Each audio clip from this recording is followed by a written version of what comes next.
You are now about to witness the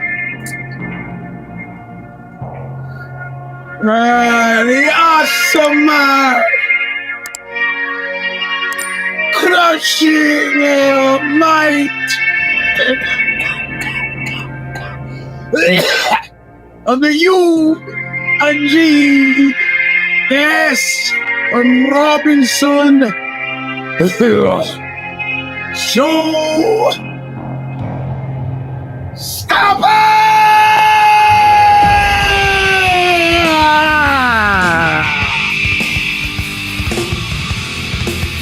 Welcome, my friends, to a show that seemingly never ends. Virgin, a free. We can just run the show stopper. I'm your host, Eugene S. Robinson. Thanks for tuning in. We got a lot to talk about. But first, Bob Riley is going to sing us in, as he has every week since 2007. The song is called Intro, All of Nothing. All for the calling of the just. Still available. The Revelation Record in Huntington Beach, California. When it hit your car with a hammer, you should hit at the nightclub, and if you run your mail program out of town on a rail to open up a substandard restaurant in Central Florida, now swamped with hurricane water. The dedication is sure to Al Burrell. No, he's not dead, but dude just came back from multiple colon surgery. That's off to Al, one of my favorites of all time. But listen well. I'm on my way back nowhere. I took my time, but I could not see so clear. Now I'm taking a real good look at you. Now I'm taking a real good look at your face. I'm on my way back there far. So being paid back is always nothing. All right. So since I didn't get any complaints or compliments from last week's audio switcheroo, I'm assuming it was a success. If this is no worse, if it's at least as good, and it may be even better, we're all in good shape, right? All right, I hope so.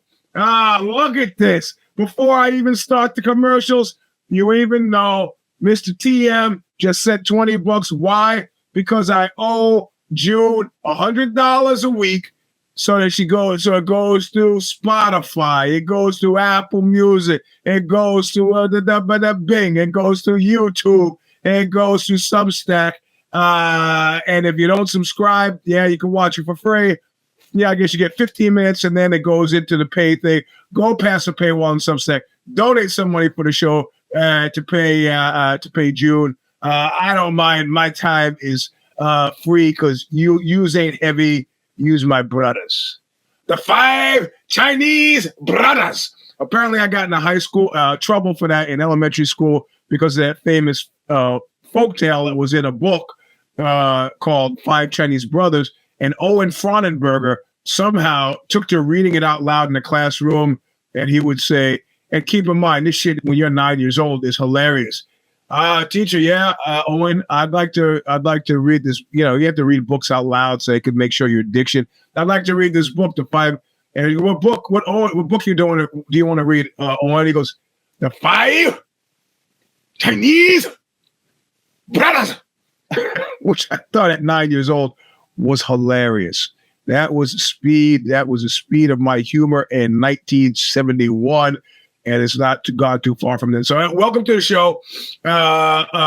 Commercials are done. You know how to donate the money if you want. There's Cash App. There's PayPal. There's Venmo.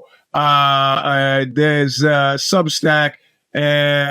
Send it if you want. Somebody just did. I think I made the nut for the week at least. And I know for sure 2 weeks because one of you's ponying up, Mr. BC ponying up quite a lot last week. Paid for a week, all of his own. The rest of yous, I don't know.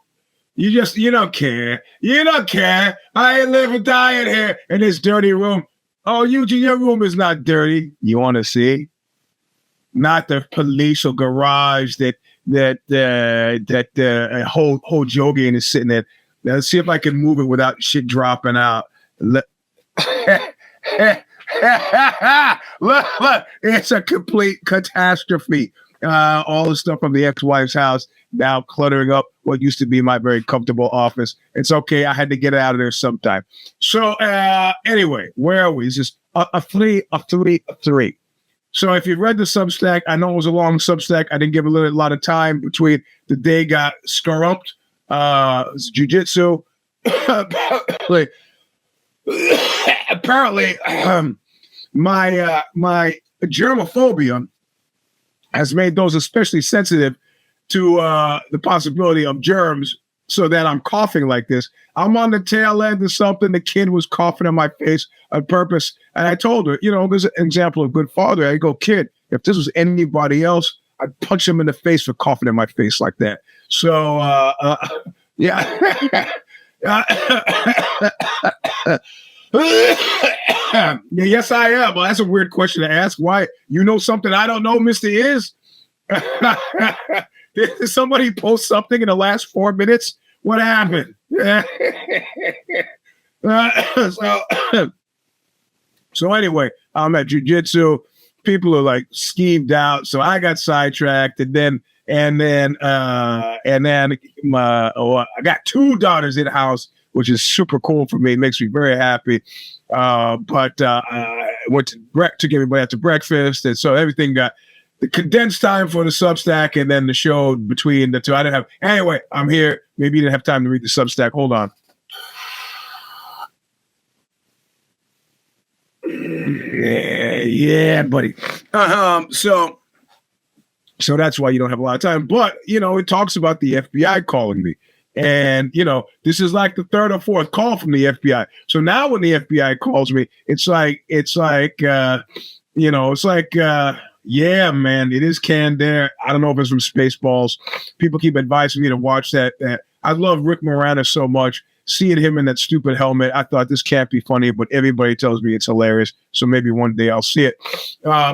So anyway, the FBI calls, right? And now they've called me so often. What happens is, they just give their first names. I'm friends with it, and they give me the other guy's first names. Oh, you're a friend of John's. You're a friend of John's. You're a friend of mine.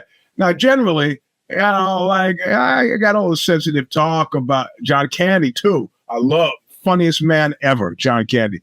So, but anyway, I didn't have any feelings at all about cops as a New Yorker.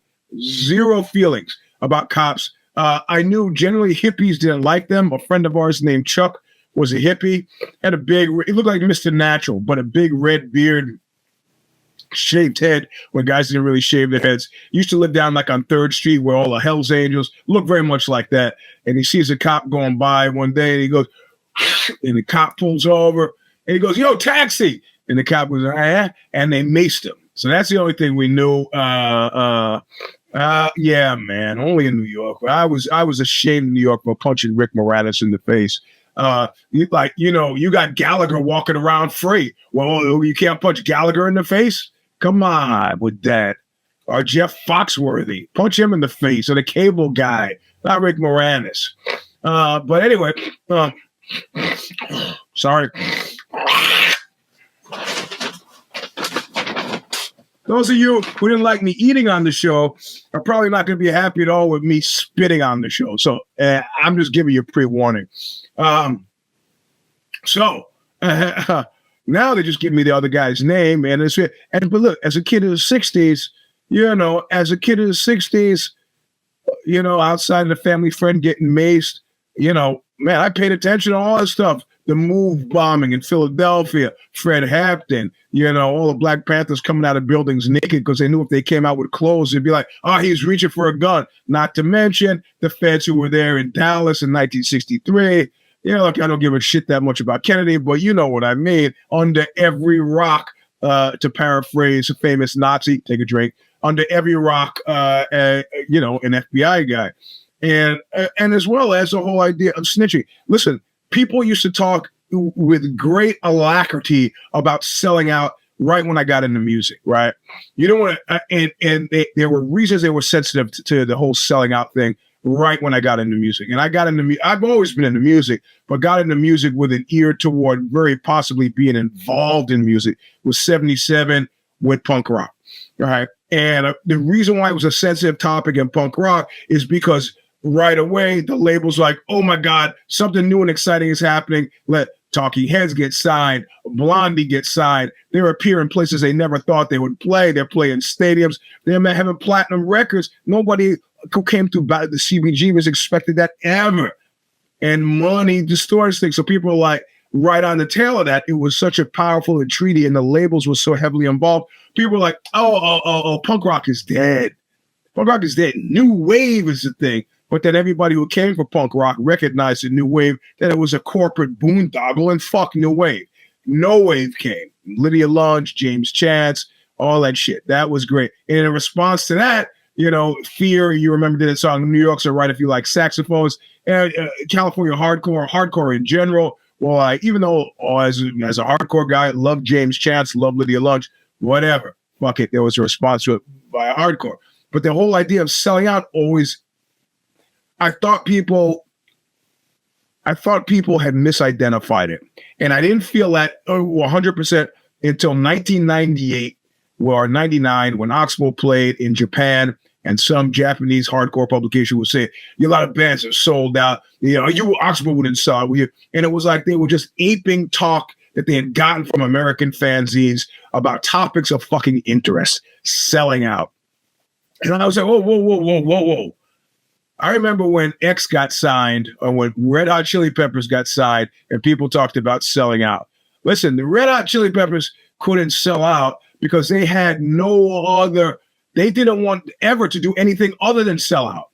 So you can't accuse them as though it were a negative thing. It's like Eugene eats shit.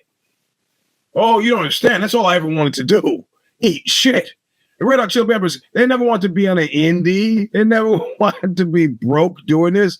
And Kiedis' father was an industry guy. They were industry in their blood. Okay, Flea used to live in a squat. There was a punk rock guy. But he's acquitted himself quite nicely as a multimillionaire. No fucking hatred on that count. Hatred for he's got a bad taste in singers and a lousy band, lousy lyrics. The music is fine, whatever. X they accused of selling out, and I was like, well, let's put a finer point on this, like I did with the Japanese hardcore publication. I go, Oxbow would what you call sell out in a second, all right? Because I don't think you correctly thought of it. Anybody who came to any band that I'm in comes for what they've already heard. They're not going to come and say, hey, maybe if you took the fucks out of this song, we could use it on our underwear tampon commercial. You want to use Boonwell for a tampon commercial? Pay, and we're glad to have you pay for it. We're glad to have anybody pay for anything that we do because nobody pays for nothing that we do. Is that selling out? No.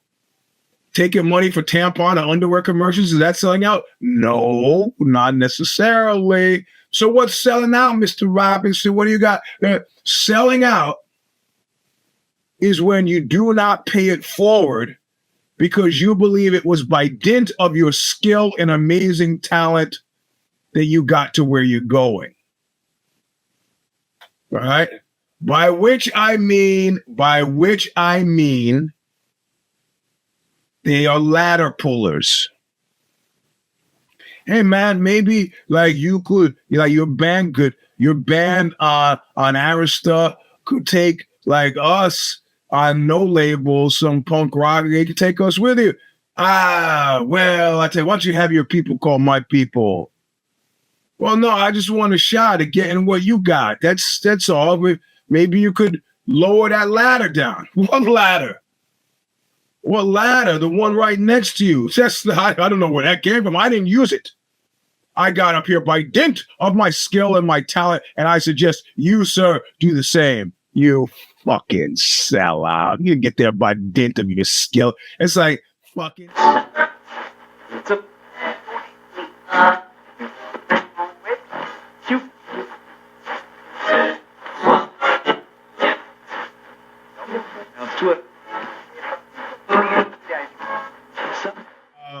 Nobody asked for the show to be held back from going private as soon as it was over. Sometimes that happens because you're going to be late to the show. So I'm assuming everybody who wants to see it for free has. Everybody else pays for it. You can watch it later. We'll see you later on the week. Try not to die. We'll see you in Rocktober. Look what you made me do!